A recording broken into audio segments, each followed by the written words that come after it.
Ok. Bienvenidos a este video que tratará del ensayo de nombre El arte del engaño en el arte de gobernar. Dos ensayos de Castillón y Condorcet, elaborado por el catedrático Diego Alfredo Pérez Rivas, quien imparte la clase de filosofía del derecho en la Facultad de Ciencias Administrativas y Sociales de la Universidad Autónoma de Baja California. Una vez dicho esto, comencemos. Bien, este ensayo trata acerca de, como pues bien dice el título, la importancia del engaño en el arte de gobernar, desde la postura de dos autores, los cuales son Castillón y Condorcet. Para esto vamos a entrar en contexto de quiénes son estas dos personalidades. Castillón nació en Lausanne, Suiza, el 22 de septiembre de 1747. Él era hijo de un prodigioso matemático de nombre Johann Francesco y su madre Elizabeth. Él desde su infancia siempre se vio relacionado con una esfera intelectual de esa época que se era representada por el ilustre, vaya. Pues toda vez que su padre era un reconocido matemático e íntimo amigo de varios científicos y grandes personalidades del medio, y formaba parte de la nobleza. Castillón, pues, siguió las directrices de su padre y estudió en las instituciones donde su padre era docente. Entre sus trabajos más sobresalientes se puede mencionar su participación en la creación de la enciclopedia, la cual fue publicada en 1807. Por otro lado, Castillón realizó la traducción del griego a francés de los elementos de Euclides en 1767. Otra de sus traducciones, más importantes fue la obra de teoría de los jardines. Y pues entre sus escritos profesionales, los más sobresalientes, pues en el área de la filosofía se encontraron trabajos sobre la lógica, de 1804 y el de la lógica matemática de 1805. Y pues además fue premiado varias veces. Condorcet nació en Ribemont, Francia, el 17 de septiembre de 1743. Él era huérfano de padre desde muy temprana edad y fue educado por su madre. Estudió en París, en el College de Navarre, lugar en donde demostró su capacidad intelectual. Físicamente era muy hábil en el área de las matemáticas. Se convirtió en discípulo de Jean Leroy. Su primer trabajo matemático fue un ensayo sobre el cálculo integral y también publicó una nueva obra después, dedicada al cálculo integral, y su trabajo fue considerado pues, profundamente innovador. Y en el año de 1785, Condorcet escribió su famoso tratado sobre la aplicación del análisis a la probabilidad de las decisiones de la mayoría. Entre muchos otros logros que tiene este caballero también, el cual desafortunadamente tuvo un final bastante controversial, puesto que fue arrestado y posteriormente fue encontrado muerto en su celda. Bueno, ahora sí, hablando del libro en sí, primero nos introduce algunas ideas de Nicolás Maquiavelo, que ya sabemos que él es considerado el padre de la filosofía política. Y pues tenemos que Maquiavelo consideraba el arte del engaño como una herramienta eficaz para el arte del gobierno. Él indicaba que el gobernante debe ser astuto como un zorro y fuerte como un león. Y respecto a los ensayos, pues el ensayo de Castillón pretende dar una respuesta justificada a la pregunta de si resulta útil para la gobernabilidad de una nación la utilización de la mentira y el engaño. Él en su ensayo profundizaba acerca de la paz pública, de la gobernabilidad y la anarquía que le conduce a afirmar que no solamente pues es útil engañar al pueblo en algunos casos, vaya, sino que se consideraba como una acción necesaria. Él lo veía de una manera que tal acto era necesario e irresistible, ya sea para evitar la violencia o el desorden. Pues él, en su concepción, el arte del engaño lo describe como un instrumento eficiente que sirve sobre todo para poder manipular a las masas o a los ignorantes.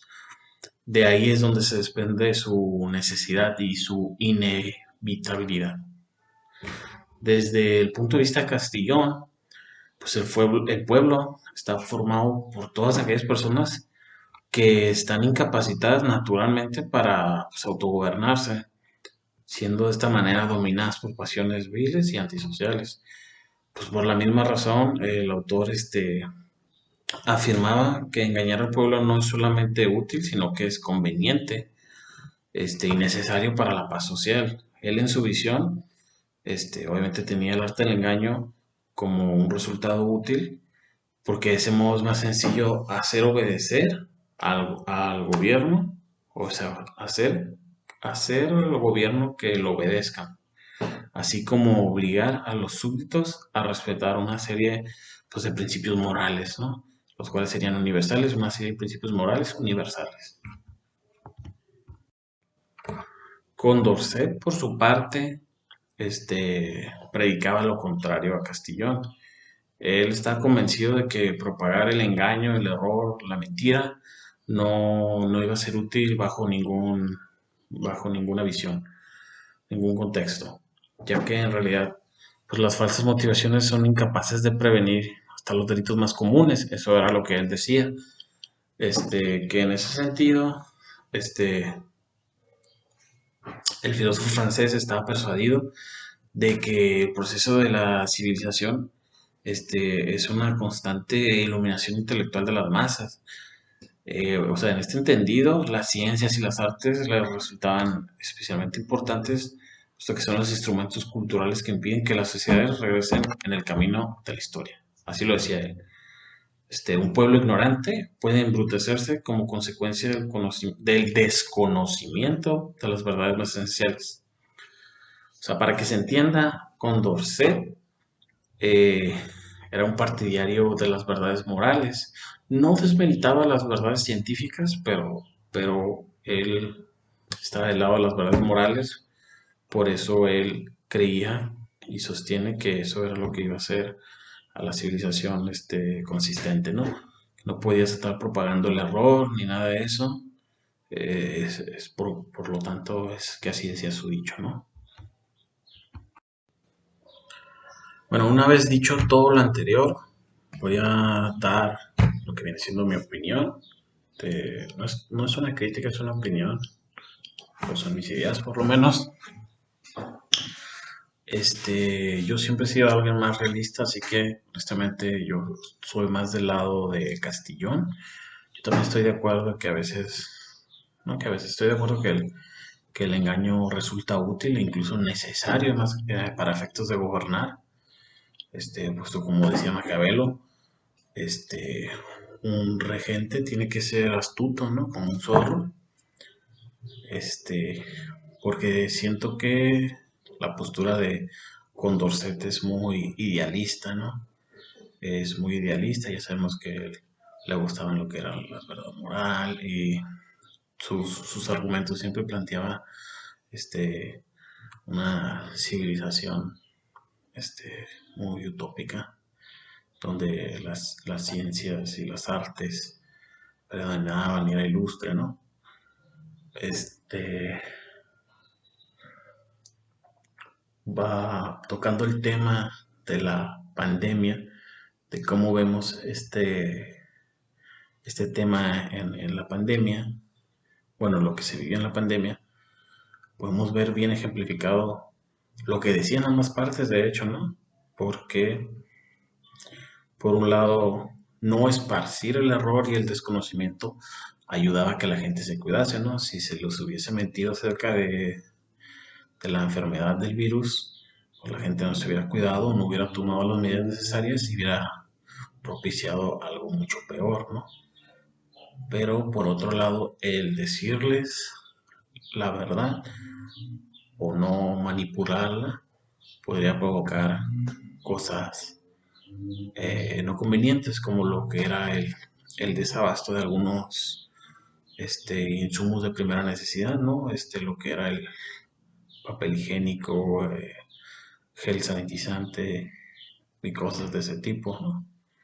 La alza de los precios, el abuso por parte de muchas personas que se beneficiaban de ese tipo de cosas.